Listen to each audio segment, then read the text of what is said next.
International business, domestic business and international business, ഇത്രയും കാര്യങ്ങളാണ് നമ്മൾ കഴിഞ്ഞ ക്ലാസ്സുകളിൽ ഡിസ്കസ് ചെയ്തത്. ഇനി വൈ ഗോ ഇൻ്റർനാഷണൽ, ഈ മൾട്ടിനാഷണൽ കോർപ്പറേഷൻസ് ആയിട്ട് മാറുന്നതിൻ്റെ കാരണം എന്താണ്? ബിസിനസ് സ്ഥാപനങ്ങൾ why companies engage in international business, ഇൻ്റർനാഷണൽ ബിസിനസ്സിലേക്ക് ഏർപ്പെടാനുള്ള കാരണം എന്ത്? പ്രധാനമായിട്ട് ഇൻ്റർനാഷണൽ ബിസിനസ്സിലേക്ക് ഏർപ്പെടാൻ കാരണമാകുന്നത് അവിടെ സെയിൽസ് എക്സ്പാൻഡ് ചെയ്യിക്കാൻ വേണ്ടിയിട്ടാണ്. Expand sales, diversify source of sales and supplies, സപ്ലൈസും സെയിൽസിൻ്റെയും സോഴ്സ് എന്ത് ചെയ്യുക, ഡൈവേഴ്സിഫൈ ചെയ്യാൻ വേണ്ടിയിട്ടാണ്. മിനിമൈസ് കോമ്പറ്റീറ്റീവ് റിസ്ക് മിനിമൈസ് ചെയ്യാനാണ്. അതുപോലെ സ്ട്രാറ്റജിക് മോട്ടീവ്സ് ആണ്. ഇൻ്റർനാഷണൽ മാർക്കറ്റ് ഓപ്പർച്യൂണിറ്റീസ്, അത് മാക്സിമം ആ ഓപ്പർച്യൂണിറ്റീസ് സീക്ക് ചെയ്യാൻ വേണ്ടിയിട്ടാണ്.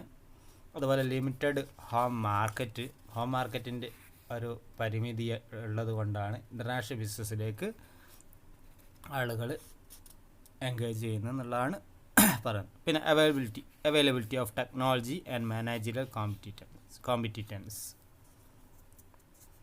Availability of technology and managerial competence, ഇത്രയും കാര്യങ്ങളാണ് വൈ ഗോ ഇൻ്റർനാഷണൽ എന്നുള്ളതിൻ്റെ answer. Expand sales, diversify source and source of supplies and source of sales, competitive risk കുറയ്ക്കുക, strategic ആയിട്ടുള്ള motifs, international ആയിട്ടുള്ള മാർക്കറ്റ് ഓപ്പർച്യൂണിറ്റീസ് സീക്ക് ചെയ്യുക, limited ആയിട്ടുള്ള home market, technology and managerial competence, ഇതിൻ്റെയൊക്കെ availability. ഇതാണ് ഒരു international ആവാനുള്ള കാരണം. ഇനി വിശദമായിട്ട് ഓരോ കാര്യങ്ങൾ പറയാം.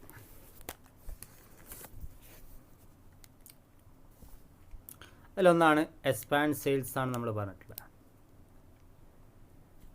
അത് നമ്മുടെ രാജ്യത്ത് പ്രൊഡക്റ്റുകൾക്ക് വേണ്ടിയുള്ള ഡിമാൻഡ് രാജ്യത്തുള്ള ലോകത്ത് തന്നെ എന്താണ് ഡിമാൻഡ് എന്നുള്ളത് വർദ്ധിച്ചുകൊണ്ടിരിക്കുകയാണ്, ഹയറാണ്. Demand for a product higher, അത് മൊത്തം ഹോൾ എന്നുള്ള എടുത്ത് നോക്കിക്കഴിഞ്ഞാൽ ഹയർ ആയിരിക്കും ഒരു സിംഗിൾ കൺട്രീനേക്കാളും. അത്തരത്തിൽ ഈ ഡിമാൻഡാണ് ഒരു കണക്കിന് ഇൻ്റർനാഷണൽ ബിസിനസ്സിനെ സ്വാധീനിക്കുന്നതെന്ന് പറയാം. അത് ഇൻ്റർനാഷണൽ മാർക്കറ്റിലേക്ക് ഏർപ്പെടുന്നതോടുകൂടി hence companies can increase their sales, കമ്പനീസിന് എന്ത് ചെയ്യാൻ പറ്റും, സെയിൽസ് ഇൻക്രീസ് ചെയ്യാൻ പറ്റും എന്നുള്ളതാണ്. ഇൻ്റർനാഷണൽ മാർക്കറ്റിൽ റീച്ച് ചെയ്തുകൊണ്ട് കമ്പനീസിന് സെയിൽസ് ഇൻക്രീസ് ചെയ്യാൻ സാധിക്കുന്നു എന്നുള്ളതാണ് ഇൻ്റർനാഷണൽ ബിസിനസ് ഗ്രോ ചെയ്യാനുള്ള മെയിനായിട്ടുള്ള കാരണം. ഇൻ്റർനാഷണൽ ബിസിനസ്സിലേക്ക് ബിസിനസ് സ്ഥാപനങ്ങൾ മാറാനുള്ള കാരണം.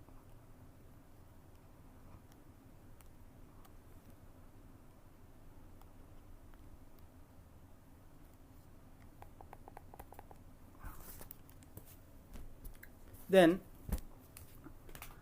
അതായത് many of the world's largest companies, അവരുടെ പല വലിയ കമ്പനീസും അവരുടെ സെയിൽസ് അവർക്ക് കിട്ടുന്നത്, അവരുടെ പ്രോഫിറ്റ് സെയിൽസും ശരിക്കും ഔട്ട്സൈഡ് ദി ഹോം കൺട്രിയിൽ നിന്നാണ്. അവർ ഹോസ്റ്റ് ചെയ്തിട്ടുള്ള രാജ്യങ്ങളിൽ നിന്നാണ് പലപ്പോഴും അവരുടെ സെയിൽസ് അവർ കണ്ടെത്തുന്നത്. നമുക്ക് HP എന്ന കമ്പനിയുടെ എക്സാമ്പിൾ എടുക്കാം. അവിടെ 85.4% അവരുടെ it's profit from foreign market എന്നുള്ളതാണ്. അവിടെ 85.4% പ്രോഫിറ്റും ഫോറിൻ മാർക്കറ്റിൽ നിന്നാണ് അവർക്ക് ലഭിക്കുന്നത്. ഈ ഒരു ഹയർ പ്രോഫിറ്റിന് കാരണം അവരുടെ എക്കണോമീസ് ഓഫ് സ്കെയിലാണ്. അത് ഇങ്ങനെ സെയിൽസ് എക്സ്പാൻഡ് ചെയ്യുമ്പോൾ എക്കണോമീസ് ഓഫ് ലാർജ് സ്കെയിൽ പ്രൊഡക്ഷനും അവർക്ക് ലഭിക്കും. കൂടുതൽ ഉണ്ടാകുന്ന ചെലവിലുണ്ടാകുന്ന കുറവിനെയാണ് economies of large scale production എന്ന് പറയുന്നത്. ആ ഒരു ലാർജ് സ്കെയിൽ പ്രൊഡക്ഷൻ്റെ എക്കണോമീസ് ഓഫ് സ്കെയിൽ നമുക്ക് അതിൻ്റെ ഗുണവും കൂടിയും ലഭിക്കുന്നു എന്നുള്ളതാണ് ഇൻ്റർനാഷണൽ ബിസിനസ്സിലേക്ക് ഏർപ്പെടുമ്പോൾ ബിസിനസ്സുകൾ കിട്ടുന്ന ഗുണം. അതുകൊണ്ട് തന്നെ എന്തുകൊണ്ടാണ് ഇൻ്റർനാഷണൽ ബിസിനസ്സിലേക്ക് ആളുകൾ എൻഗേജ് ചെയ്യുന്നതിൻ്റെ ഒരു മറുപടിയാണ്. ഇൻ്റർനാഷണലായിട്ടുള്ള സെയിൽസ് ഉണ്ടാകുന്ന വർധനവ്. ആപ്പിളിൻ്റെ അടുത്ത് നോക്കുകയാണെങ്കിൽ ആപ്പിൾ അവരുടെ $390 മില്യൺ അവരുടെ നെറ്റ് പ്രോഫിറ്റ് ഫോറിൻ മാർക്കറ്റിൽ നിന്നാണ് ലഭിക്കുന്നത്.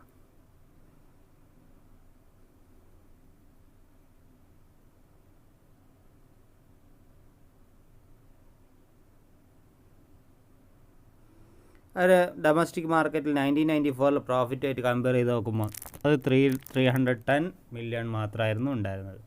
അപ്പോൾ അതിൽ നിന്ന് 390 മില്യൺ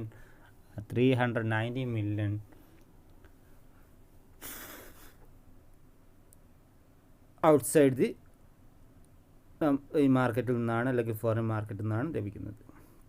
നെസ്ലെ എടുത്ത് നോക്കാം, അതുപോലെ തന്നെ മറ്റ് പല കമ്പനികൾ എടുത്ത് നോക്കിയാൽ അവരുടെ 98 അല്ലെങ്കിൽ 95% റവന്യൂസ് ഔട്ട്സൈഡ് ദി അവരുടെ ഹോം ലാൻഡ് സ്വിറ്റ്സർലാൻഡ് ആണെങ്കിൽ സ്വിറ്റ്സർലാൻഡാണ് നെസ്ലയുടെ ബേസ് എന്ന് പറയാം.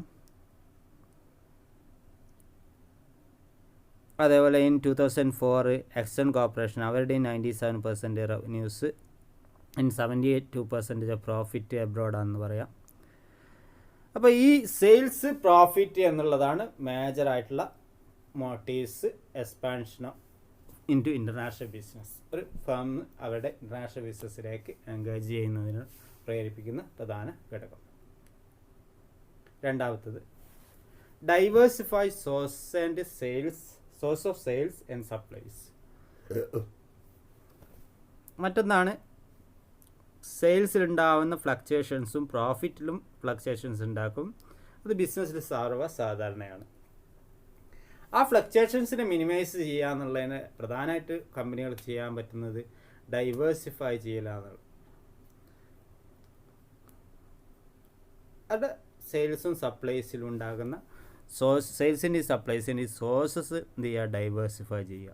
അത് കമ്പനീസ് പ്രധാനമായിട്ട് എന്ത് ചെയ്യുക, ഫോറിൻ മാർക്കറ്റിലേക്ക് അവരുടെ ബിസിനസ് ആക്ടിവിറ്റീസ് എന്ത് ചെയ്യുക,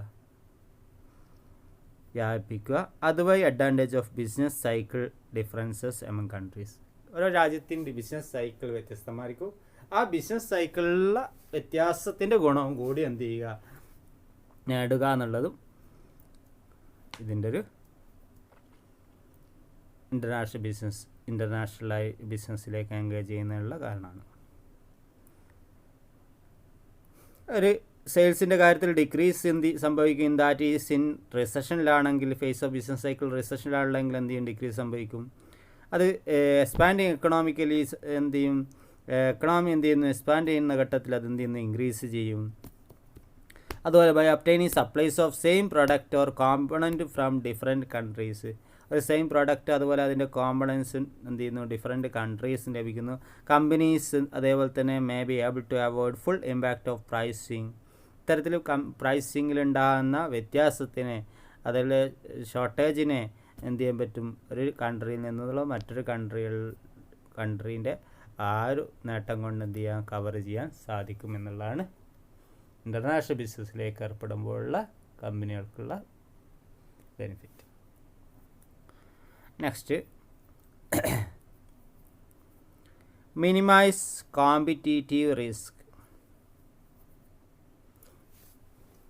കോമ്പറ്റീറ്റീവ് ആയിട്ടുള്ള റിസ്ക് എന്ത് ചെയ്യുക, കുറക്കുക. കമ്പനീസ് ഇൻ്റർനാഷണൽ ബിസിനസ്സിൽ ഏർപ്പെടാനുള്ള ഒരു ഡിഫെൻസീവായിട്ടുള്ള കാരണമാണ് കോമ്പറ്റീറ്റീവ് റിസ്ക് കുറക്കുക എന്നുള്ളത്.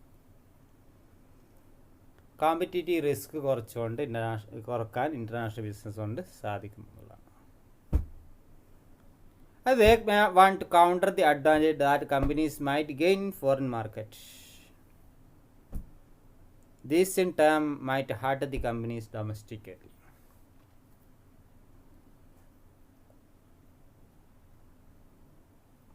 കമ്പനീസിന് ഫോർ എക്സാമ്പിൾ പറയുകയാണെങ്കിൽ company A and company B ഒരു ഡൊമസ്റ്റിക് മാർക്കറ്റിൽ തന്നെ കോമ്പീറ്റ് ചെയ്തുകൊണ്ടിരിക്കുകയാണ്. കമ്പനി എ ഭയപ്പെടുകയാണ്, fear that company B will generate larger profit from foreign മാർക്കറ്റിൽ നിന്ന് ലാർജർ പ്രോഫിറ്റ് കമ്പനി ബി നേടുമെന്ന് ഭയപ്പെടുകയാണ് ആര്, company A. If left alone to serve that foreign market. അവരെ മാത്രം വെറുതെ വിടുകയാണെങ്കിൽ എന്ത് ചെയ്യുന്നു, അവർക്ക് കൂടുതൽ പ്രോഫിറ്റ് നേടാൻ പറ്റും. So company A may enter foreign market. അതുകൊണ്ട് കമ്പനി എ എന്ത് ചെയ്യുന്നു, ഫോറിൻ മാർക്കറ്റിൽ എൻ്റർ ചെയ്യുന്നു.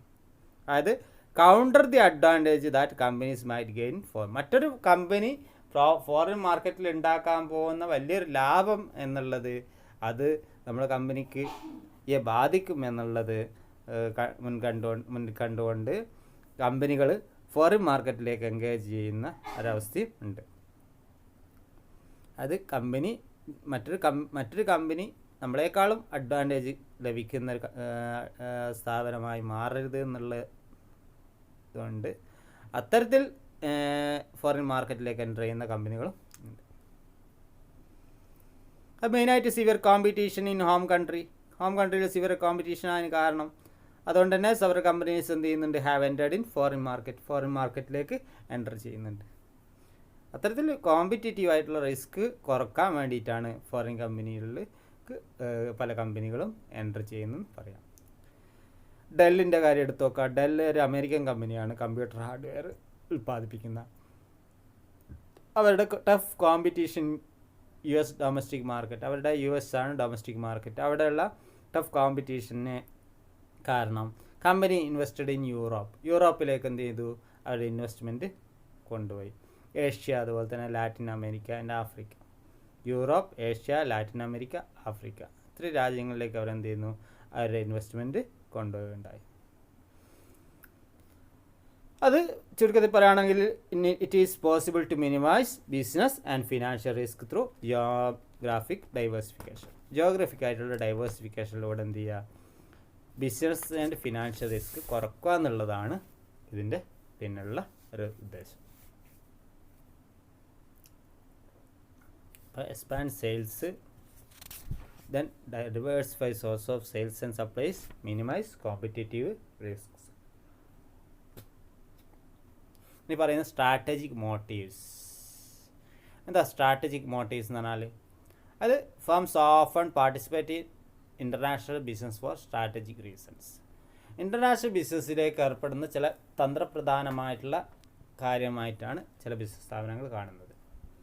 അവർ സ്ട്രാറ്റജിക് ആയിട്ടുള്ള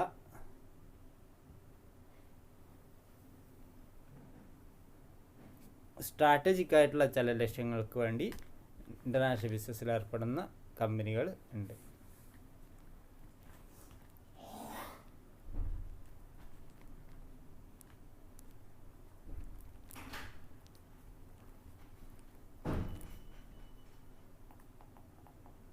സ്ട്രാറ്റജിക് ആയിട്ടുള്ള ലക്ഷ്യങ്ങൾ എന്ന് പറയുന്നത്, ഇത് ക്യാപിറ്റലൈസിങ് ഓൺ ഡിസ്റ്റിങ്റ്റീവ് റിസോഴ്സസ്. അവരുടെ റിസോഴ്സസിന് എന്ത് ചെയ്യുക, ക്യാപിറ്റലൈസ് ചെയ്യലാവാം, അല്ലെങ്കിൽ കേപ്പബിലിറ്റീസിന് എന്ത് ചെയ്യുക ആവാം, റിസോഴ്സസ് അല്ലെങ്കിൽ capabilities that have been developed by them. അവർ തന്നെ ഉണ്ടാക്കിയെടുത്തിട്ട് ഡെവലപ്പ് ചെയ്തിട്ടുള്ള റിസോഴ്സസിനെ ക്യാപിറ്റലൈസ് ചെയ്യാൻ വേണ്ടിയിട്ടായിരിക്കാം. അതുപോലെ leveraging these capabilities help a firm to establish itself through a first mover അഡ്വാൻറ്റേജിന് വേണ്ടിയായിരിക്കാം. പല കമ്പനികൾക്കും നമുക്ക് നോക്കാം, ഏറ്റവും ആദ്യം എത്തിയ കമ്പനികൾക്കായിരിക്കും നേട്ടമുണ്ടാവുക. ഈ റീറ്റെയിൽ രംഗത്ത് പുതിയ ഹൈപ്പർ മാർക്കറ്റ് ശൃംഖലകൾ വന്നു. ആ ഹൈപ്പർ മാർക്കറ്റ് ശൃംഖലകളിലേക്ക് ആദ്യം കാലെടുത്ത് വെച്ച സ്ഥാപനങ്ങൾക്കാണ് വൻപിച്ച നേട്ടം ഉണ്ടാക്കാൻ കഴിഞ്ഞത്. അത് ഫസ്റ്റ് മൂവർ അഡ്വാൻറ്റേജ് ഉണ്ട്. അതേപോലെ തന്നെ ഫോറിൻ കൺട്രീസിലേക്ക് നമ്മുടെ ആളുകളൊക്കെ പലപ്പോഴും ജോലി ആവശ്യാർത്ഥം പോയി അവിടെ ഇൻവെസ്റ്റ് ചെയ്യുന്ന ഒരവസ്ഥ ഉണ്ടായിട്ടുണ്ട്. നമ്മൾ പ്രവാസികൾ ഇൻവെസ്റ്റ് ചെയ്യുന്ന അത്തരം കമ്പനികൾ സ്ഥാപിക്കപ്പെടുകയും അത് അവർക്ക് ആ സ്ഥാപിക്കപ്പെട്ട കമ്പനികൾ പലപ്പോഴും ഫസ്റ്റ് മൂവർ അഡ്വാൻറ്റേജാണ് അവർക്ക് ലഭിച്ചിട്ടുള്ളത്. ഏറ്റവും ആദ്യം അവിടെ ഗൾഫിലെത്തിയ ആളുകളെ സംബന്ധിച്ചിടത്തോളം അവരുടെ ബിസിനസ് എന്ത് ചെയ്യുന്നു എന്നും സ്ഥായിയായി നിൽക്കുന്ന ഒരവസ്ഥ ഉണ്ടായത് അവരുടെ ഫസ്റ്റ് മൂവർ അഡ്വാൻറ്റേജ് ഉണ്ടാണ്. This leads to obtain advantages of അത് പലപ്പോഴും ടെക്നോളജിക്കലായിട്ടുള്ള ലീഡർഷിപ്പ് ആയിരിക്കാം, ബ്രാൻഡ് ഇമേജ് ആയിരിക്കാം. ഈ ഞാൻ പറഞ്ഞു ആ ബ്രാൻഡ് ഇമേജ് ഉണ്ടാക്കിയെടുക്കുക എന്ന് പറഞ്ഞാൽ first mover advantage ഉണ്ടാകുന്നതായിരിക്കാം. Brand image അല്ലെങ്കിൽ ടെക്നോളജിയിലുള്ള ഒരു ആദ്യമായി ടെക്നോളജി ഇൻട്രൊഡ്യൂസ് ചെയ്ത ആളെന്നുള്ള അല്ലെങ്കിൽ ടെക്നോളജിക്കലായിട്ട് ലീഡർഷിപ്പ് ആയിരിക്കാം. കസ്റ്റമറുടെ ലോയൽറ്റി, കസ്റ്റമറുടെ വിശ്വാസം പിടിച്ചു പറ്റിയതായിരിക്കാം. ആൻഡ് കോമ്പറ്റീറ്റീവ് പൊസിഷൻ, മാർക്കറ്റിലൊരു കോമ്പറ്റീറ്റീവ് പൊസിഷൻ നേടിയെടുത്തു എന്നുള്ളതാവാം. A firm is also able to advantage vertical integration in different countries. ഈ vertical ഇൻ്റഗ്രേഷൻ്റെ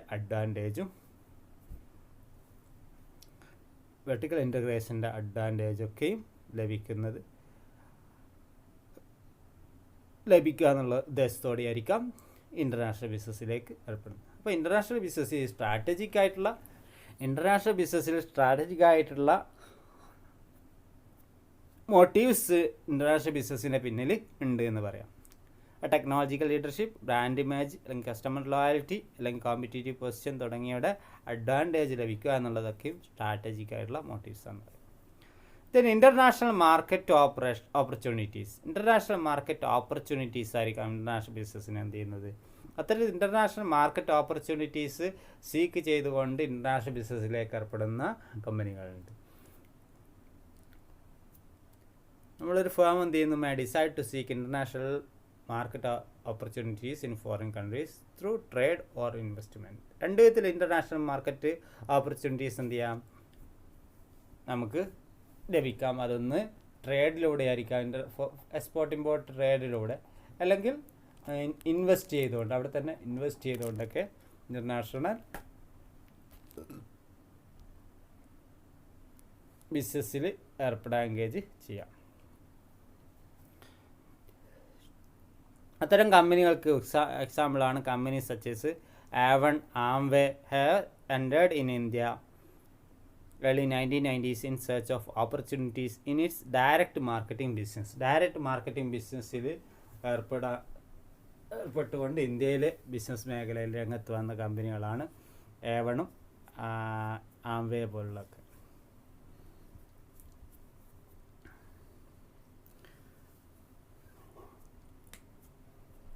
then limited home market. International ബിസിനസ്സിനെ കുറിച്ച് ചിന്തിക്കാൻ ഹോം കൺട്രിയിലുള്ള ചെറുകിട ബിസിനസ്, ഹോം കൺട്രിയിലുള്ള കമ്പനികളെ പ്രേരിപ്പിക്കുന്ന മറ്റൊരു ഘടകമാണ് ഈ ലിമിറ്റഡ് ആയിട്ടുള്ള, പരിമിതമായിട്ടുള്ള മാർക്കറ്റ് നമ്മുടെ രാജ്യത്തുണ്ട്, അല്ലെങ്കിൽ ഡൊമസ്റ്റിക് മാർക്കറ്റിൽ ഉള്ളൂ എന്നുള്ളത് കൊണ്ടാണ് പലപ്പോഴും ഇൻ്റർനാഷണൽ ബിസിനസ്സിലേക്ക് ആളുകൾ എൻഗേജ് ചെയ്യാൻ ഇടയാകുന്നത്. നമ്മുടെ രാജ്യത്ത് പരിമിതമായിട്ടുള്ള മാർക്കറ്റേ ഉള്ളൂ എന്നുള്ളത് കൊണ്ട് അത് when the size of home market is limited either due to smaller size of population or due to lower purchasing power of the people. ചിലപ്പോൾ അത് പോപ്പുലേഷൻ കുറഞ്ഞുകൊണ്ടായിരിക്കാം, അതല്ലെങ്കിൽ ഈ ആളുകളുടെ പർച്ചേസിങ് പവറിൽ ഉണ്ടായിട്ടുള്ള കുറവുണ്ടായിരിക്കാം, അല്ലെങ്കിൽ ഇത് രണ്ടുമായിരിക്കും. അവർ ബോത്ത് കമ്പനീസ് എന്ത് ചെയ്യുന്നു, ഇൻ്റർനാഷണലൈസ് ചെയ്യുന്നു അവരുടെ ഓപ്പറേഷൻസ്, അല്ലെങ്കിൽ അവർ ഇൻ്റർനാഷണലൈസ് ചെയ്യുന്നു, ഇൻ്റർനാഷണൽ ബിസിനസ് ആക്ടിവിറ്റീസിലേക്ക് ഏർപ്പെടുന്നു എന്ന് പറയാം. ഇത്തരത്തിൽ എക്സാമ്പിൾസാണ് most of the Japanese automobile and electronic companies entered US, Europe and even African market. ഒരു ഘട്ടത്തിൽ ഇപ്പോൾ അതിൻ്റെ ഒരു പിന്നോട്ട് പോയിക്കൊണ്ടിരിക്കുന്നുണ്ട്. ചൈനീസ് മാർക്കറ്റൊക്കെ വന്നതോടുകൂടി, ചൈനീസ് ഇലക്ട്രോണിക് രംഗത്തുള്ള ഉൽപ്പാദകരൊക്കെ വന്നതോടുകൂടി അവിടെ മാർക്കറ്റ് ഇടിഞ്ഞിട്ടുണ്ട്. എങ്കിൽ പോലും ജപ്പാൻ ഒരു കാലത്ത് എന്ത് ചെയ്തു, US-ലേക്കും യൂറോപ്പിലേക്കും ആഫ്രിക്കൻ മാർക്കറ്റിലേക്കൊക്കെ എന്ത് ചെയ്തു, അവിടെ ഓട്ടോമൊബൈൽസും അതുപോലെ ഇലക്ട്രോണിക്സുമായിട്ടൊക്കെ കടന്നുണ്ടായി. എന്തുകൊണ്ടാണെന്ന് വെച്ചാൽ അവരുടെ ജപ്പാൻ എന്ന് പറയുന്നത് ഏറ്റവും ചെറിയ രാജ്യമാണ്, അവരുടെ small size of home market. അത് മാത്രമല്ല അവിടുത്തെ പോപ്പുലേഷൻ എന്ന് പറയുന്നതും വളരെ ചുരുങ്ങിയതാണ്. അപ്പോൾ അതുകൊണ്ട് തന്നെ അവരെന്ത് ചെയ്തു, ഫോറിൻ മാർക്കറ്റിലേക്ക് പ്രവേശിക്കുകയുണ്ടായി എന്നുള്ളതാണ് നമുക്ക് കാണാൻ പറ്റുന്നത്. അത്തരത്തിൽ ഫോറിൻ മാർക്കറ്റിലുള്ള ഹോം മാർക്കറ്റിലുള്ള ആ ഒരു ലിമിറ്റഡ് മാർക്കറ്റ് എന്നുള്ള അവസ്ഥ ഉള്ളതുകൊണ്ട് പല കമ്പനികളും ഫോറിൻ മാർക്കറ്റിലേക്ക്, ഇൻ്റർനാഷണൽ ബിസിനസ്സിലേക്ക് ഏർപ്പെടുകയുണ്ടായി. അതുപോലെ തന്നെ ലോവർ പർച്ചേസിങ് പവർ ഓഫ് ഇന്ത്യൻസിൻ്റെ ലോവർ പർച്ചേസിങ് പവർ കൊണ്ടാണ് ഹൈ ക്വാളിറ്റി ആയിട്ടുള്ള സിഗരറ്റുകളൊക്കെ എന്ത് ചെയ്തത്, ഇതേപോലെ ITC ഇന്ത്യൻ ടൊബാക്കോ കമ്പനി എന്ത് ചെയ്യുന്നത്, യൂറോപ്യൻ മാർക്കറ്റിലേക്ക് എൻ്റർ ചെയ്തത്. ഇന്ത്യയിലെ ഇന്ത്യയുടെ പർച്ചേസിങ് പവർ കുറവാണ്. അത്തരത്തിൽ പർച്ചേസ് ചെയ്യാൻ ഇന്ത്യയിലെ ആളുകളില്ല. അത്തരം ഇന്ത്യൻ ആയിട്ടുള്ള ടുബാക്കോ കമ്പനിയുടെ സിഗരറ്റിനൊക്കെ മാർക്കറ്റ് ഇന്ത്യയിൽ കുറവായതുകൊണ്ട് എന്ത് ചെയ്തു, അവർ നേരെ ഫോറിൻ കൺട്രീസിലേക്ക് ബിസിനസ് കൊണ്ടുപോവുക ചെയ്തത്, ഇൻ്റർനാഷണൽ ബിസിനസ്സിൽ ഏർപ്പെടുകയാണ് ചെയ്തത്.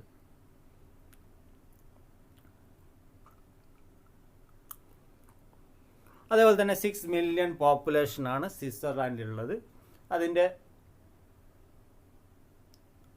അതുകൊണ്ടാണ് സിബോ ഗൈഗി എന്ത് ചെയ്തത്, ഇൻ്റർനാഷണലൈസ് ചെയ്ത അവരുടെ ഓപ്പറേഷൻസ്. സിബോ ഗൈഗി എന്ന് പറഞ്ഞിട്ടുള്ള കമ്പനി അവരുടെ ഓപ്പറേഷൻസ് ഇൻ്റർനാഷണലൈസ് ചെയ്യാനുള്ള കാരണം അവരുടെ പരിമിതമായിട്ടുള്ള അവരുടെ പോപ്പുലേഷൻ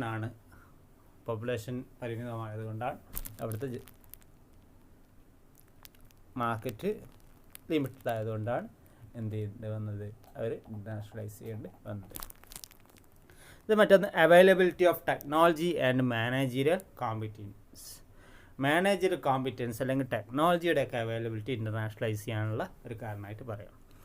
അത് കമ്പനീസ് എന്ത് ചെയ്യുന്നു, മൂവ് ചെയ്യുന്നു from home country to foreign country due to availability of advanced technology and managerial competence in foreign countries. Foreign കൺട്രീസിൽ അവർക്ക് ലഭ്യമായ മാനേജറിയൽ കോമ്പിറ്റൻസും അതുപോലെ ടെക്നോളജിയും അവരെ അട്രാക്റ്റ് ചെയ്യുകയാണ് ചെയ്യുന്നത്. അത് companies from developing world are attracted by developed countries due to these reasons. ഈ ഡെവലപ്പിംഗ് കൺട്രീസിലുള്ള പലപ്പോഴും ടെക്നോളജി എത്രത്തോളം അഡ്വാൻസ്ഡ് അല്ലാത്ത ടെക്നോളജി ഉള്ള രാജ്യങ്ങളിൽ നിന്നും അഡ്വാൻസ്ഡ് ആയിട്ടുള്ള ഡെവലപ്ഡ് ആയിട്ടുള്ള രാജ്യങ്ങളിലേക്ക് എന്ത് ചെയ്യുന്നു, കമ്പനീസ് ഇൻ്റർനാഷണൽ ബിസിനസ്സിലേക്ക് അവർ ഏർപ്പെടുന്നതിൻ്റെ കാരണം മെയിനായിട്ട് ടെക്നോളജി ആണ്, അഡ്വാൻസ്ഡ് ആയിട്ടുള്ള technology. Developing world are attracted by the developed countries due to these reasons. അത്തരത്തിൽ അമേരിക്കൻ കമ്പനീസ് എടുത്ത് നോക്കുകയാണെങ്കിൽ in recent years depended on Japanese companies for technology and management expertise. Japanese companies American companies എന്ത് ചെയ്തു, Japanese കമ്പനീസിനെ depend ചെയ്തിരുന്നു ടെക്നോളജിയിലും management എക്സ്പെർട്ടിലും എന്നാണ്. അതിന് കാരണം അതിലുള്ള അഡ്വാൻസ്മെൻറ്റ് അവർക്ക് ഉണ്ടായിരുന്നു എന്നുള്ളതാണ്. അത്തരത്തിൽ അഡ്വാൻസ്ഡ് ആയിട്ടുള്ള ടെക്നോളജിയിൽ അഡ്വാൻസ്ഡ് ആയിട്ടുള്ള കൺട്രീസ് അവിടത്തേക്ക് ഇൻ്റർനാഷണൽ ബിസിനസ് ആക്ടിവിറ്റീസ് ഇൻ്റർനാഷണലൈസ് ചെയ്യുന്ന ഒരു അവസ്ഥ എന്ത് ചെയ്യുന്നുണ്ട്, കാണാൻ കഴിയും. അതുപോലെ similarly some inputs are available at reduced price in foreign countries. നമുക്കതുപോലെ റിസോഴ്സസിൻ്റെ കാര്യം എടുത്തു നോക്കിക്കഴിഞ്ഞാൽ ചില രാജ്യങ്ങളിൽ ചീപ്പായിട്ടുള്ള റിസോഴ്സസ് ഇൻപുട്സ് അവൈലബിൾ ആണെന്നുള്ളതാണ്. അത് ലേബർ ആയിരിക്കാം, അതുപോലെ മറ്റ് ഫിസിക്കൽ റിസോഴ്സസ് ആയിരിക്കാം, റോ മെറ്റീരിയൽസ് ആയിരിക്കാം. അത്തരത്തിൽ ഇൻപുട്സ് അവൈലബിൾ ആയിട്ടുള്ള റെഡ്യൂസ്ഡ് പ്രൈസിൽ എന്ത് ചെയ്തു, ഫോറിൻ കൺട്രീസ് അവൈലബിൾ ആകുമ്പോൾ അത്തരം ഘട്ടത്തിലും ഇൻ്റർനാഷണൽ ബിസിനസ്സിലേക്ക് ഏർപ്പെടുന്നതായിട്ട് നമുക്ക് കാണാൻ പറ്റും. അതുപോലെ അത്തരത്തിലുള്ള കമ്പനീസ് എന്ത് ചെയ്യുന്നു, move to such foreign countries to take advantage of reduced prices of input. അതിൻ്റെ അഡ്വാൻറ്റേജ് ലഭിക്കാൻ വേണ്ടിയിട്ടാണ് പലപ്പോഴും അവർ ഇൻ്റർനാഷണൽ ബിസിനസ്സിലേക്ക് ഏർപ്പെടുന്നത്, എൻഗേജ് ചെയ്യുന്നത്. എന്താണ് ഇൻ്റർനാഷണലൈസേഷൻ എന്ന് പറഞ്ഞാൽ? ഇൻ്റർനാഷണലൈസേഷൻ എന്ന് പറയുന്നത് എന്താണ്? ഇൻ്റർനാഷണലൈസേഷൻ എന്ന് പറഞ്ഞാൽ ഇൻ്റർനാഷണലൈസേഷനും ഇൻ്റർനാഷണൽ ബിസിനസ്സിലേക്ക് എൻ്റർ ചെയ്യുക എന്നുള്ളതാണ് ഇൻ്റർനാഷണലൈസേഷൻ എന്ന് ഉദ്ദേശിക്കുന്നത്.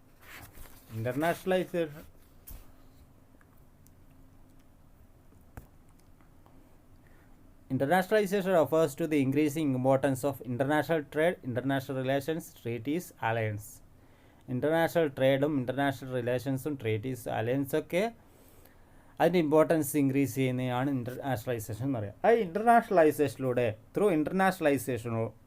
It is possible to acquire inputs at least cost. നമുക്ക് ലീസ്റ്റ് കോസ്റ്റിൽ എന്ത് ചെയ്യുന്നു, ഇൻപുട്ട് ലഭിക്കുന്നു എന്നുള്ളതാണ് ഇൻ്റർനാഷണലൈസേഷൻ്റെ ഏറ്റവും വലിയ പ്രത്യേകത. അപ്പോൾ തരത്തിൽ ലീസ്റ്റ് കോസ്റ്റ് ലഭിക്കാൻ വേണ്ടി ഇൻ്റർനാഷണൽ ബിസിനസ്സിൽ എൻഗേജ് ചെയ്യുന്നതായിട്ട് നമുക്ക് കാണാൻ കഴിയും. അപ്പോൾ കമ്പനീസ് എന്തുകൊണ്ടാണ് ഇൻ്റർനാഷണൽ ബിസിനസ്സിൽ ഏർപ്പെടുന്നതിൻ്റെ ചോദ്യമാണ് നമ്മൾ ഉയർത്തിയത്. എന്തുകൊണ്ടാണ് കമ്പനീസ് ഇൻ്റർനാഷണൽ ബിസിനസ്സിൽ ഏർപ്പെടുന്നത്. അതിലൊന്നാണ് സെയിൽസിൽ ഉണ്ടാകുന്ന ഒരു വർധനവ് മുന്നിൽ കണ്ടുകൊണ്ടായിരിക്കാം ഇൻ്റർനാഷണൽ ബിസിനസ്സിലേക്ക്. ദെൻ അതേപോലെ സോഴ്സസ് എന്ത് ചെയ്യുന്നു, ഡൈവേഴ്സിഫൈഡ് ആയിട്ടുള്ള സോഴ്സസ് ഓഫ് സപ്ലൈസ് ഉണ്ടാകുന്നു, അതുപോലെ സെയിൽസ് ലഭിക്കുന്നു, മാർക്കറ്റ് ലഭിക്കുന്നു എന്നുള്ളതും. ദെൻ അതേപോലെ മിനിമൈസ് കോമ്പറ്റേറ്റീവ് റിസ്ക് മിനിമൈസ് ചെയ്യാൻ വേണ്ടി ഇൻ്റർനാഷണൽ ബിസിനസ്സിൽ ഏർപ്പെടുന്ന ആളുകളുണ്ട്. ദെൻ മറ്റ് സ്ട്രാറ്റജിക് ആയിട്ടുള്ള മോട്ടീവ്സ് കൊണ്ട് ഇൻ്റർനാഷണൽ ബിസിനസ്സിൽ ഏർപ്പെടുന്ന ആളുകളുണ്ട്. ഇൻ്റർനാഷണൽ മാർക്കറ്റ് ഓപ്പർച്യൂണിറ്റീസ്, അതുപോലെ ലിമിറ്റഡ് ആയിട്ടുള്ള ഹോം മാർക്കറ്റ്, അതുപോലെ അവൈലബിൾ ആയിട്ടുള്ള ടെക്നോളജി ആൻഡ് മാനേജറൽ കോമ്പറ്റൻസ്, ഇതൊക്കെ കൊണ്ട് ഇൻ്റർനാഷണൽ ബിസിനസ്സിലേക്ക് ഏർപ്പെടുന്ന ആളുകളുണ്ട്. അപ്പോൾ ഇൻ്റർനാഷണൽ ബിസിനസ്സിൻ്റെ ആ ഒരു ഗ്രോത്തിലേക്ക് അതിൻ്റെലേക്ക് എൻ്റർ ചെയ്യാനുള്ള റീസൺസ്, അതിന് കാരണമായിട്ടുള്ള തരുന്നത് എന്തൊക്കെയാണെന്നുള്ളതാണ് നമ്മളിന്ന് ഡിസ്കസ് ചെയ്തത്. ഓക്കെ, നെക്സ്റ്റ് ക്ലാസ്സുകളിൽ നമുക്ക് എന്താണ് റീസെൻ്റ് ഗ്രോത്ത്, അതിൻ്റെ റീസെൻ്റ് ഗ്രോത്ത് ഓഫ് ഇൻ്റർനാഷണൽ ബിസിനസ്സിൻ്റെ റീസൺസ് ഇതൊക്കെയെന്ന് പറയാം. അതുപോലെ ഇൻ്റർനാഷണൽ ബിസിനസ് അതിൻ്റെ ഇമ്പോർട്ടൻസ് എന്താണ്, പിന്നെ ഇൻ്റർനാഷണൽ ബിസിനസ്സിൻ്റെ പ്രോബ്ലംസ് എന്തൊക്കെ, റിസ്ക് എന്തൊക്കെ, ഇത്രയും കാര്യങ്ങൾ നമ്മൾ നെക്സ്റ്റ് ക്ലാസ്സിൽ ഡിസ്കസ് ചെയ്യാം.